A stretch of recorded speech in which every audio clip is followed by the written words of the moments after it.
এশার নামাজের পরে সূরা মুলক তিলাওয়াত করলে মুলক কবরের আযাব থেকে বাঁচাইবে। সুবহানাল্লাহ। আর জোরে কোকা সুবহানাল্লাহ।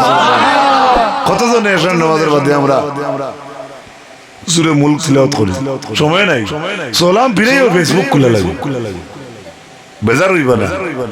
বা আমার কথা আমরাও কই, আর অনেক সময় সালাম ফিরে তসবিহ পড়তায়, ও খানতাই ফোন আইছে, খানো খেলামি দিতরা, খানো কই উঠে দিতরা, তে কয়টায় গিয়ে দৌড়তায়, বিশেষ করে ও 3 মাস